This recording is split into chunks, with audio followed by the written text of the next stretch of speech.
The following is a hockey podcast out of Vancouver and Surrey, British Columbia. It'll only consist of a lot of puck talk and even more BS, or in actual words, banter and satire. Enjoy, and as always, go Canucks go. When Canucks fans were clamoring to free Erik Brannstrom, this isn't exactly what they meant.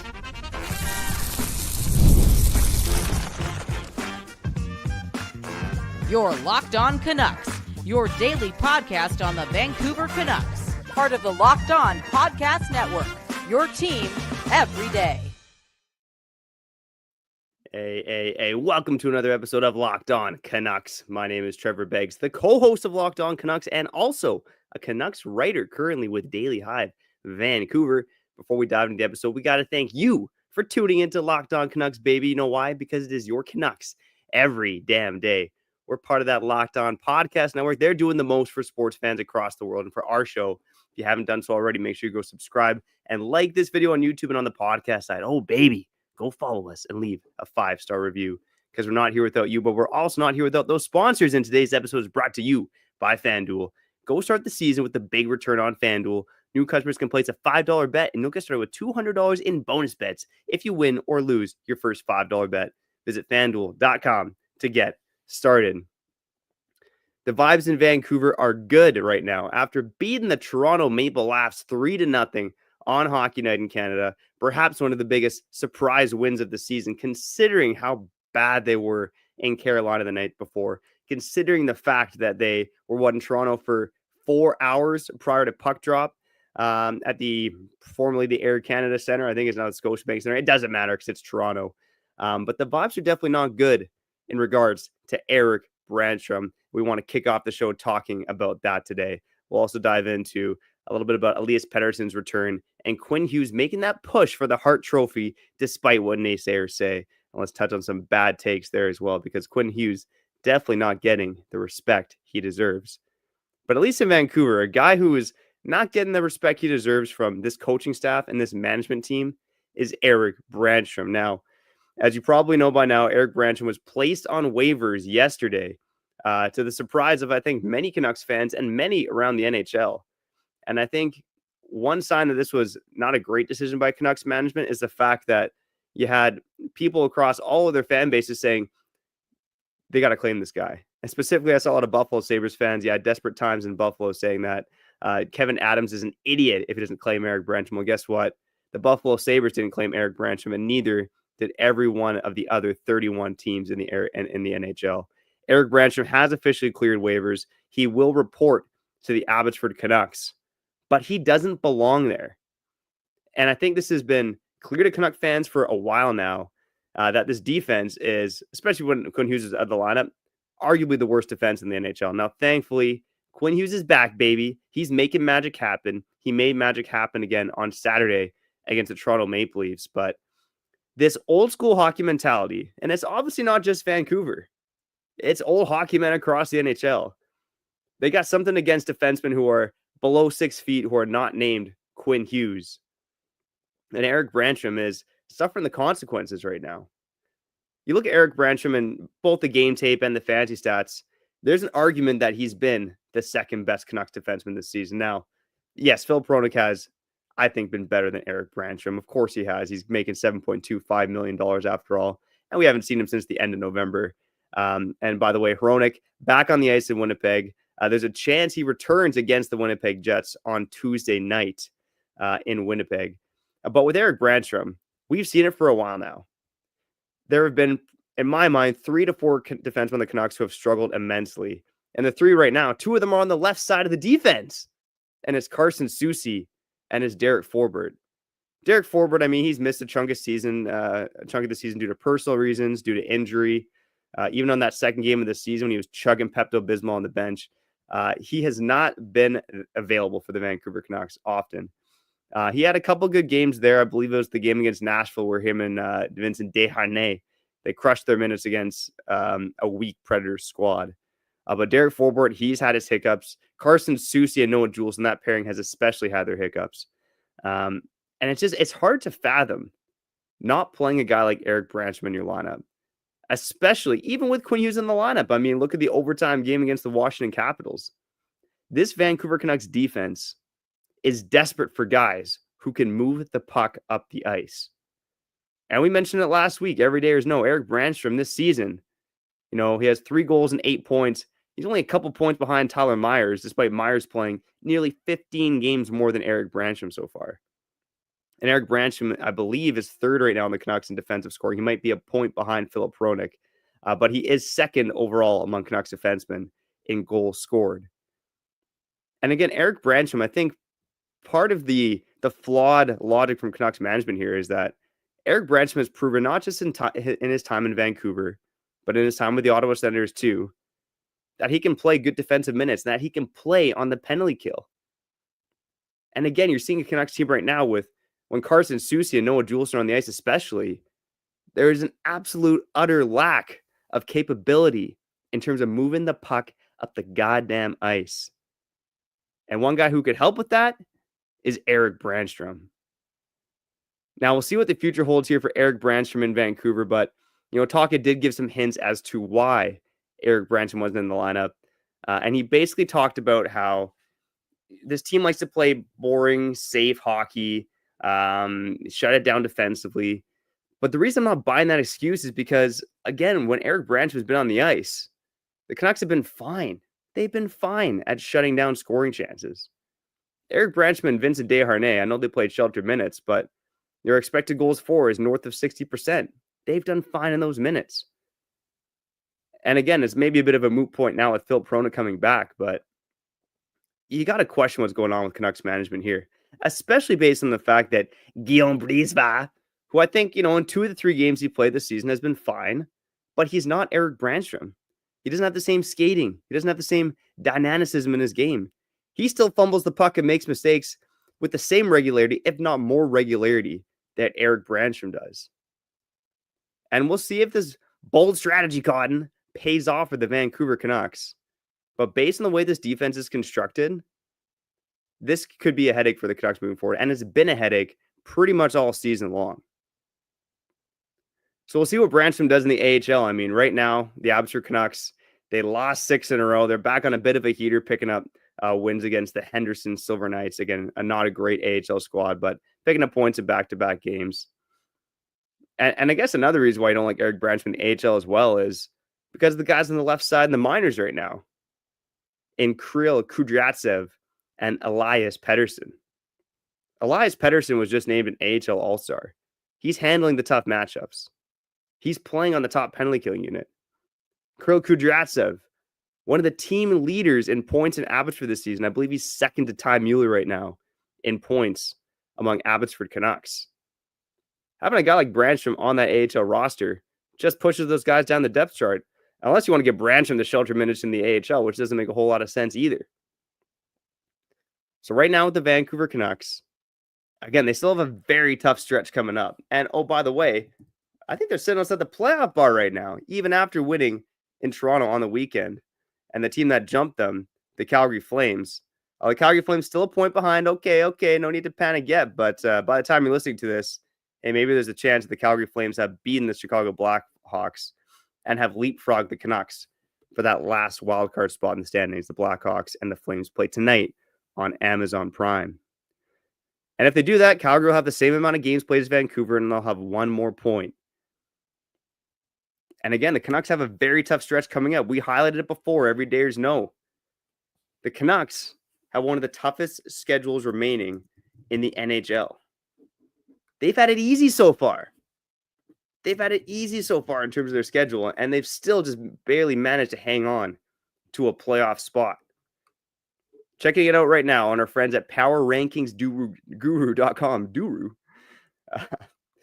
In terms of the teams with the toughest schedules in the league, it goes the Detroit Red Wings got the toughest, and then the Blackhawks, then the Islanders, and then the Vancouver Canucks.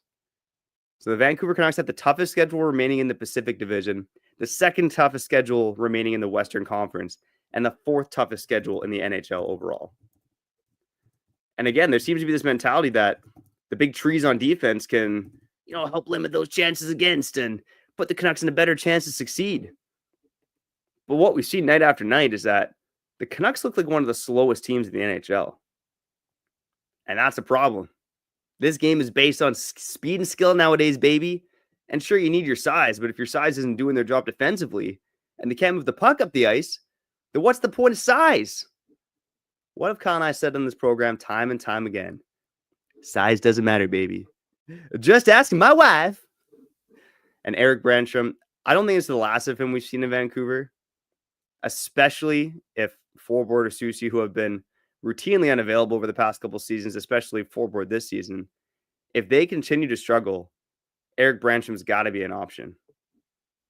And I wouldn't even rule out the fact that maybe if Noah Jules continues to struggle or Hronek struggles, that you have Erik Brannstrom go into the lineup and someone on their offside. I mean, the Canucks did play Hughes, Susie, Forward, and Breezewell, 4 left shot defensemen against the Toronto Maple Leafs. And even though Guillaume Breezewell is a nice story, I mean, look, the guy went over 2 years without playing an NHL game, gets back into the lineup. He's one of the longest tenured Canucks at this point, which is crazy. Only Thatcher Demko's been with the organization longer. It's a nice story, but by God, Erik Brannstrom deserves to be in the lineup. Hit us up in the comments and let us know what you think.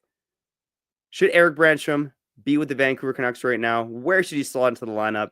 And has he played his last game for the Vancouver Canucks? Why do the Canucks hate Erik Brannstrom so much? I mean, I think the answer right now is he's undersized. And that grinds my gears, man, because like I said, size, it shouldn't matter, baby.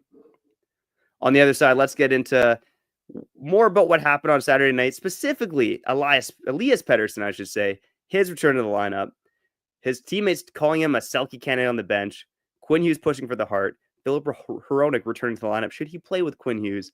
All that and more on the other side after we shout out our friends over at FanDuel.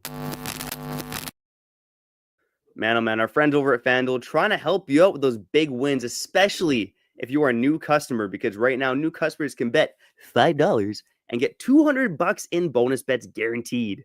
That's $200 in bonus bets, win or lose. The FanDuel app gives you everything you need for live bets, same game parlays, and so much more. And man, oh man, FanDuel, they tried to help me out with the nice odds, but my parlay got wrecked over the weekend because Kyle Bowen, in my head, got me thinking that the Green Bay Packers had a chance to knock off the Philadelphia Eagles. Jalen Hurts not that healthy. Green Bay Packers did it last year against Dallas in the playoffs, shocking everyone with 79-0 victory or something like that. But man, oh man, my parlay got wrecked by the Green Bay Packers. I will never, ever, ever place a bet on the Green Bay Packers again. But I will place more bets on FanDuel. If you're into sports betting, you should do the same. Just go visit FanDuel.com to join today and get started with $200 in bonus bets. And that's on FanDuel.com.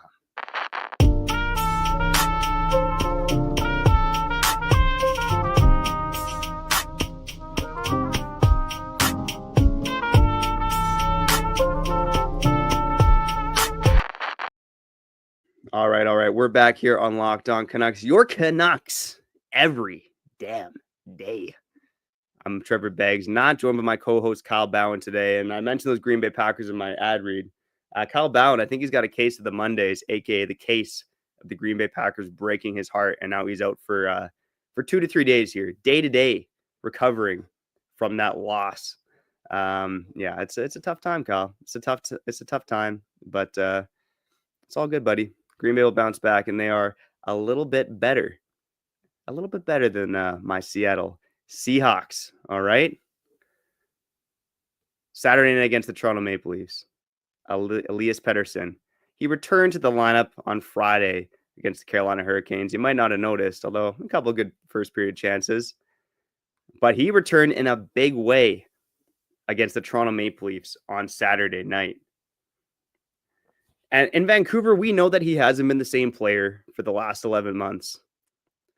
But this has become clear as I've talked to, maybe not insiders isn't the right word, but fans, Locked On podcast hosts of other teams. Pettersson still has the reputation of being a strong defensive center.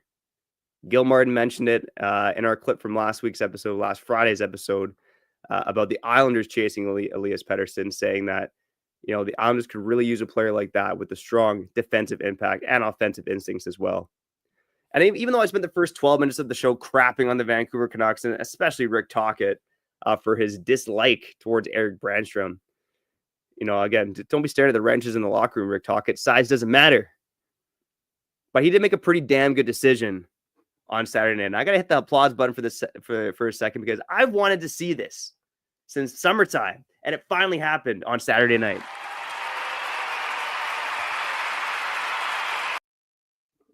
And that was the line of Elias Pettersson, Brock Besser, and Jake DeBrusk.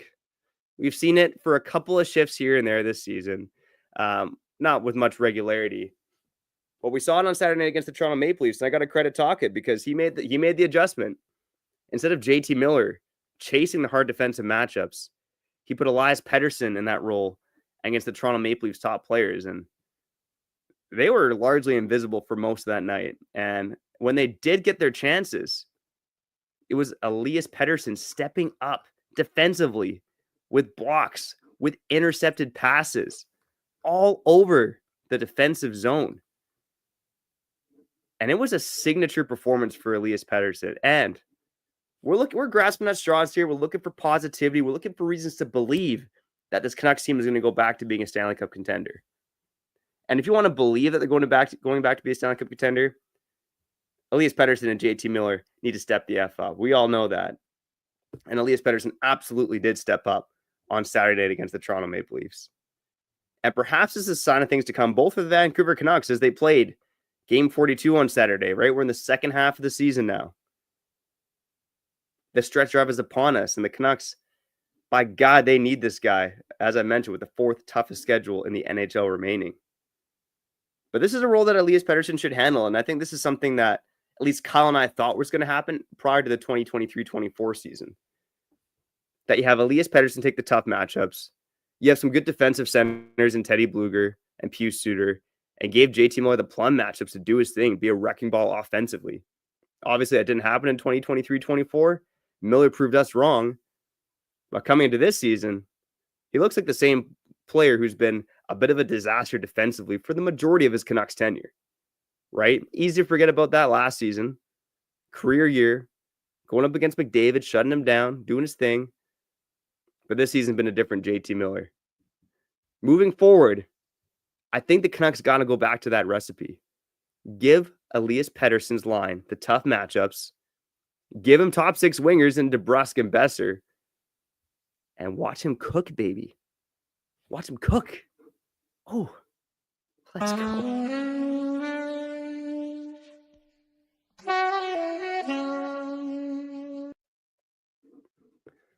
Elias Pettersson can handle it. And I think the floor has been there for him defensively all season long, right? We talk about him not being the same dynamic player. Certainly his defensive chops, they came through on Saturday night. It's been the offensive game that's been a bit hit and miss. But we might dive into this on another episode, but it's not atypical that you see star players go through rough stretches of 6, 8, 9, even a year sometimes, right? Guys do have bad years. Maybe Pettersson's bad year was 2024. Maybe, just maybe, we're getting a new version of Elias Pettersson heading into 2025. And I'm telling you right now, if Elias Pettersson and Quinn Hughes both are cooking at the same time, coupled with the goaltending here, more on that on the other side, because I see some love for Lankin in the comments. This Canucks team could be dangerous. They got the high floor. They got the goaltending. And if Pettersson and Hughes are cooking, you don't need JT Miller to be some 90 to 100 point wrecking ball. He can just be a solid second line center in that 70 to 80 point range. That's fine. That's fine. As long as Elias Pettersson is the force that we think he can be. Let's cut to break here. Let's get to the other side, touch on some of your comments here on Locked On Canucks, and talk about where Filip Hronek should play with the Vancouver Canucks as they take on the Winnipeg Jets on Tuesday night. You're listening to Locked On Canucks, your Canucks every damn day. We'll be back after shouting at our friends over at Rocket Money. Man, oh man, I'm not going to lie. I'm a bit of an idiot sometimes. And I got a few subscriptions out there I didn't even realize I was still paying for. And that's where Rocket Money came in to save my bacon. Rocket Money makes it so easy to track down all the subscriptions I forgot I was paying for. Whoops. It's like having a personal assistant for your finances. Rocket Money, they are a personal finance app that helps you find and cancel your unwanted subscriptions, monitor your spending, and helps you lower your bills so you can grow your savings. It brings everything together in one place, whether it's subscriptions, your spending habits, or even the goals you want to hit this year. Rocket Money has over 5 million users and has saved a total of $500 million in canceled subscriptions, saving members up to $740 per year while using all the app's premium features. Again, Rocket Money, not only are they helping me cancel those unwanted subscriptions, they're helping me budget, man. I got 2 kids. The bills are high. The Locked On money. I can't even afford Cactus Club yet. Come on, man. But it's all working out because of Rocket Money, baby. So make sure that you use Rocket Money to cancel your unwanted subscriptions and reach your financial goals faster. Go to rocketmoney.com/lockedon today. That's rocketmoney.com/lockedon. rocketmoney.com/lockedon.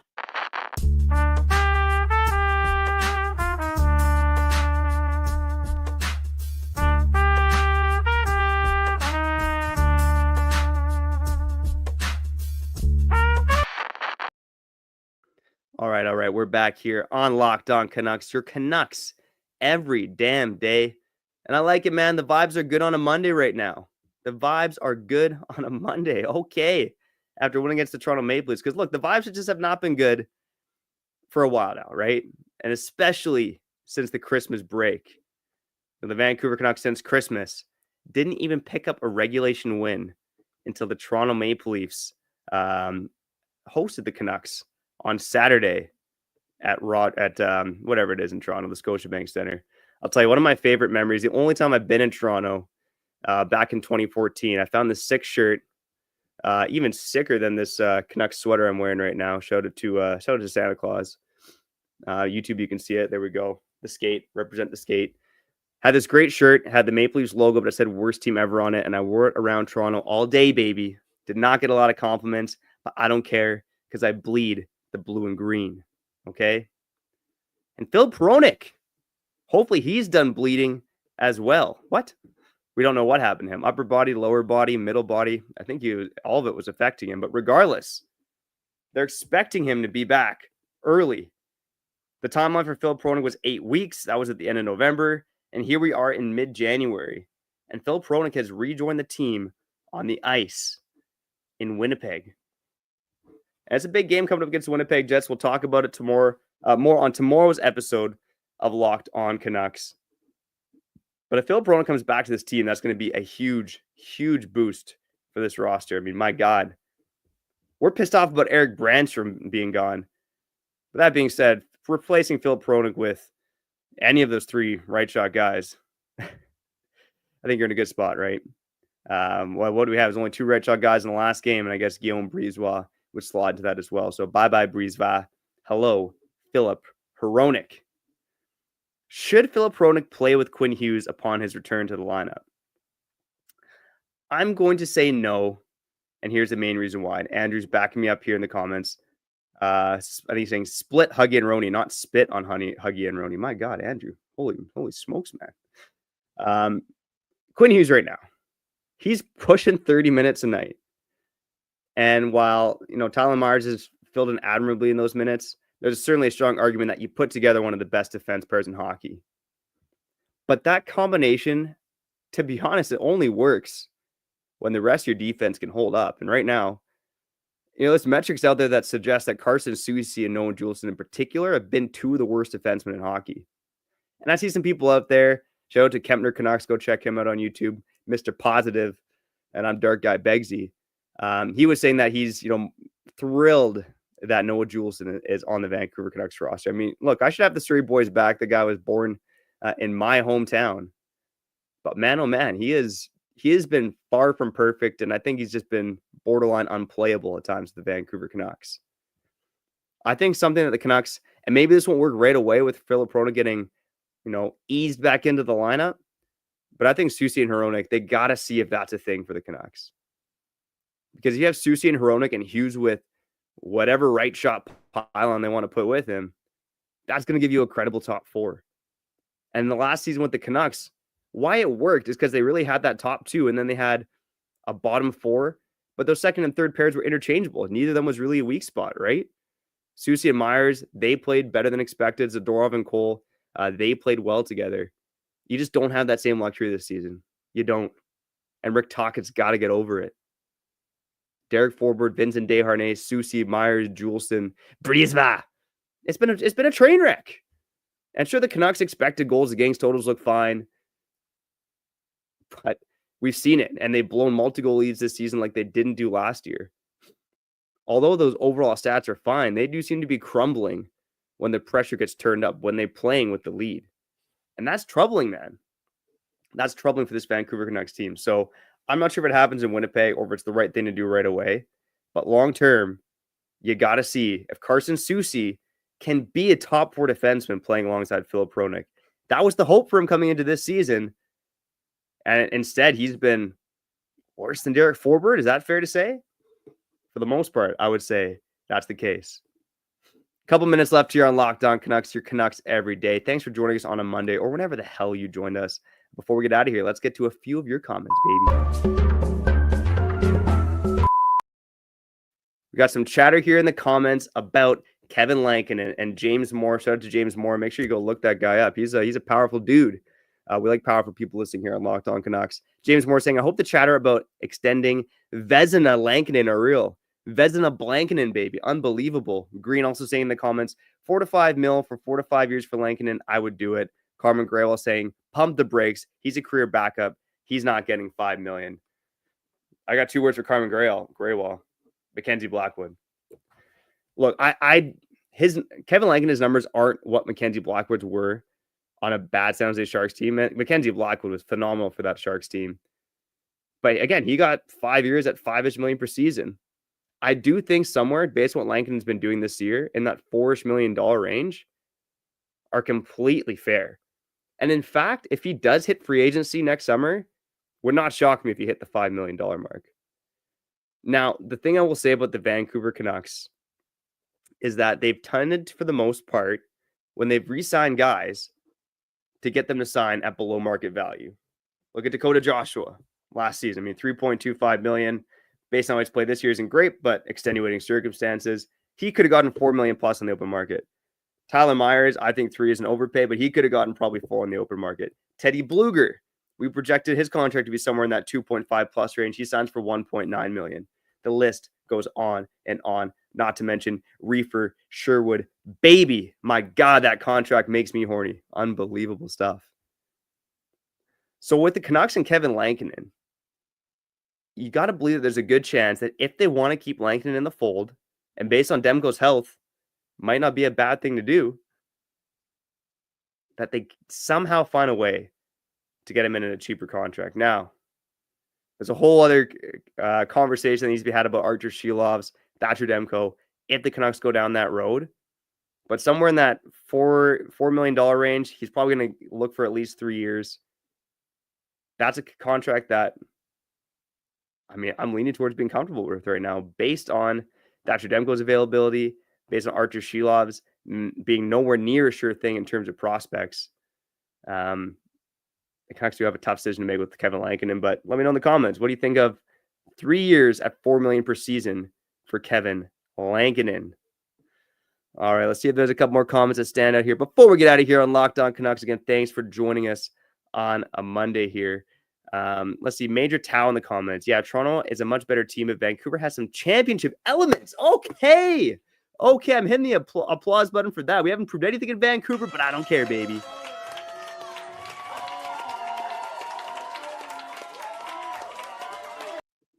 Yeah, the Vancouver Canucks in terms of championship elements. Look, we've talked about it mainly last season, but look at the championship pedigree that's at least in management and behind the bench with Rick Tocchet, Adam Foote, Jim Rutherford, Patrick Alvin. There's championship pedigree in the Canucks organization. And in terms of the roster they have up front, I mean, this should be some of the best players in the NHL, right? We'll see if Pettersson and Miller can get back to their ways. Quinn Hughes, we know he's one of the best players in the NHL. I mean, I didn't even talk about him being in the hard conversation today. Maybe we'll save that for tomorrow. But the dude absolutely deserves to be in the hard conversation and is getting disrespected in terms of the lack of heart talk surrounding his name.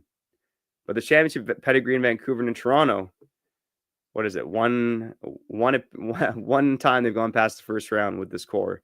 It's just not good enough. And, when I talk to my Leaf friend fans, they're all a little bit disengaged right now, despite the fact that the Toronto Maple Leafs are one of the best teams in the NHL, at least this season, at even strength. All right, last one was a Major Talent. Shout out to the Super Chat. We appreciate you. We appreciate all listeners here on Locked On Canucks. Major Tao saying, make Petey the captain and trade him if he responds poorly by the end of the season. Simple. Oh my God.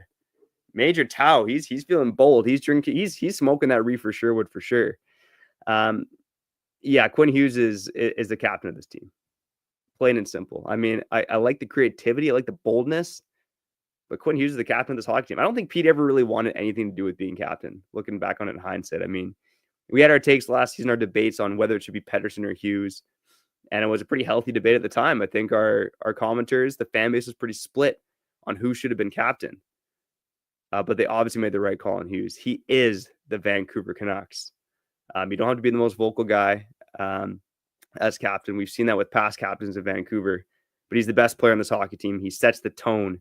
He's more than deserving to be captain. And I think if you made Pettersson captain, he probably would crumble under the pressure. And I think it's the wrong move. I think you just gotta hope that he bounces out of this. Again, it looks like he's a little healthier. Looks great against the Maple Leafs. Again, and a terrible performance against Carolina. I do think he was one of the better Canucks. Let's see if 2025 is a better calendar year for Elias Pettersson. Hopefully you make 2025 the best year yet. We hope to do the same here on Locked On Canucks. For now, we got to get out of here. So shout out from the everydayers, the first-time listeners, and everyone in between. Again, if you like what we're doing, myself and Kyle, make sure you go subscribe and like on YouTube. On the podcast side, go follow us and leave a 5-star review. Man, if you leave a comment, I'll come to your house and I'll chest bump you. We're in the skate. Let's go. That was another episode of Locked On Canucks in the books. We got to get out of here. We is in me. I'm Trevor Beggs, and you've been listening to Locked On Canucks.